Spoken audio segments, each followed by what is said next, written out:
Hello people, good morning. Welcome back to my channel. This is ఓసే షుమర్లి. So ఈరోజు వీడియోలో already తమిళ చూస్తే అర్థమై ఉండొచ్చు. అవునండి, ఉప్మాకి మేము ఎవ్రీ ఇయర్ వెళ్తాం అనమాట. షూర్గా ఉప్మాకి విజిట్ చేస్తాము. ఎందుకంటే మా మామగారు బతుకున్నప్పుడు చెప్పారనమాట. ఫస్ట్ నుంచి కూడా వాళ్ళ మ్యారేజ్ వాళ్ళ అమ్మ వాళ్ళ దగ్గర నుంచి కూడా ప్రతి ఇయరు ఉప్మాకి ఏకాదశి రోజు ఉప్మాకి వెళ్ళి అక్కడ దేవుని దర్శించుకుంటారంట. సో ఇది ఆనవాయితీగా వస్తుంది. రేపు మేము ఉన్నా లేకపోయినా కూడా మీరు షూర్గా ఇదే టైంకి ఆ ఆస్పీషియస్ డే రోజు కానీ ఆ రోజు కుదరకపోతే ఆ వీక్లో ఏ రోజైనా వెళ్ళొచ్చు. కానీ వెళ్ళి దర్శనం చేసుకుని రామ్మా, మా అబ్బాయికి ఏమీ గుర్తుండవు, నువ్వు మాత్రం ఇలాంటివి ఏమీ వదిలేవద్దు, షూర్గా అవన్నీ చూసుకొని రా అని చెప్పేసి వాడు వెనకాతలన్నీ నువ్వే అన్నీ చూసుకోవాలని చెప్పి చెప్తుండేవారనమాట. సో అయితే ఉప్మాకి ఏకాదశి వచ్చింది. ఎవ్రీ ఇయర్ మేము వెళ్ళడం అనేది స్టార్ట్ చేసాము. షూర్గా వెళ్తాం అనమాట. అలా వెళ్ళి దర్శనం చేసుకొని వస్తాము. సో ఆ రోజు చాలా లేట్ అయిపోయిందండి. ఇంటి దగ్గర అన్నీ క్లీన్ చేసుకొని బాబుతో ఆ ముందు రోజు మేము కాకినాడ వెళ్ళా. ఆ బ్లాగ్ కూడా ఆల్రెడీ నేను పోస్ట్ చేశాను, ఎవరైనా చూడకపోతే అది చూడండి.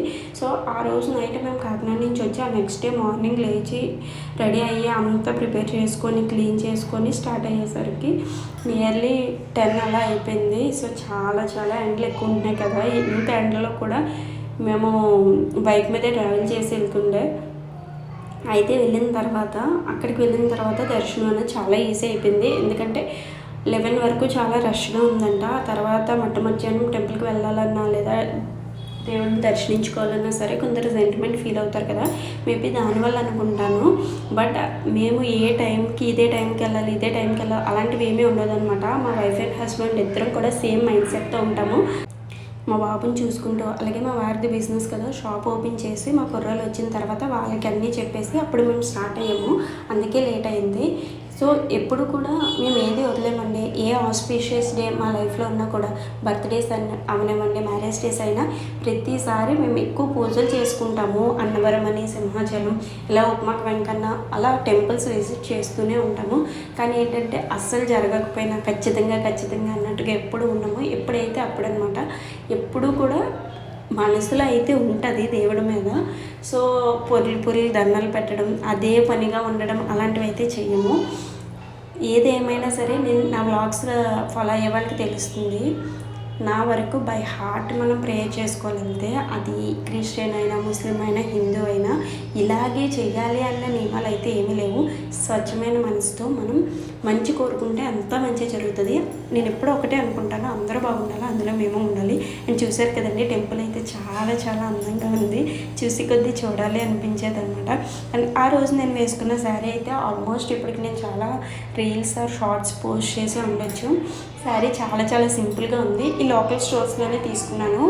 ప్రైస్ వచ్చేసి 800. అండ్ అక్కడికైతే అమ్మ వాళ్ళు కూడా వచ్చారు. వాళ్ళు ఆటో మీద వచ్చారనమాట. మాకన్నా ముందు వెళ్ళిపోయారు. ఇన్ఫ్యాక్ట్ మాకు ఎలాగో లేట్ అవుతుంది, మా వల్ల వాళ్ళు కూడా లేట్ అవ్వడం ఎందుకని చెప్పి, సో వాళ్ళు చాలా టైము గుళ్ళో స్పెండ్ చేయడానికి వాళ్ళకి టైం దొరికింది. అండ్ ఉప్మాక్లో ఎప్పుడు కూడా ఆ టైంకి 1 వీక్ ఒక సంబరంలో జరుగుతుందంట. 7 days కూడా ఎవరో ఒకరు అందరూ భక్తులందరూ వస్తారు, దర్శనాలు చేసుకుంటారు. సో నేను ఏదైనా కొత్త ప్లేస్ విజిట్ చేసినప్పుడు షూర్గా అక్కడ ఏదో ఒకటి గుర్తుగా కొనుక్కుంటానండి. అది పిక్నిక్ అవ్వండి, స్కూల్కి రిలేటెడ్ ఒక ఎక్స్కర్షన్ అయినా, లేదంటే చిన్నప్పటి నుంచి ఏ కొత్త ప్లేస్ విజిట్ చేసినా షూర్గా నేను బై చేస్తాను. నాలాగా అలవాట్లు ఉన్న వాళ్ళు ఎవరున్నారో కింద కామెంట్ సెక్షన్లో షూర్గా కామెంట్ చేయండి. అండ్ ఈ రోజు వ్లాగ్ అయితే ఇదేనండి. నా వీడియోస్ మీకు నచ్చినట్లయితే నా ఛానల్ సబ్స్క్రైబ్ చేసి, లైక్ చేసి, షేర్ చేయండి. అండ్ ఇక్కడ నుంచి మేము అక్కడ ఉప్మాక బీచ్ ఉంటుంది కదా, ఆ బీచ్కి వెళ్ళాము. సరదాగా కొద్ది టైం స్పెండ్ చేసి ఇంటికి రిటర్న్ అయిపోయాను అనమాట. సో చూసారు కదా. సో అప్కమింగ్ వీడియోస్ చాలా చాలా ఇంట్రెస్టింగ్ రాబోతున్నాయి అనమాట. డైలీ షార్ట్స్ కూడా పోస్ట్ చేస్తున్నాను. ఎవరైనా చూడకపోతే నా ఛానల్లోకి ఒకసారి వెళ్ళి చెక్ చేసేయండి గైస్.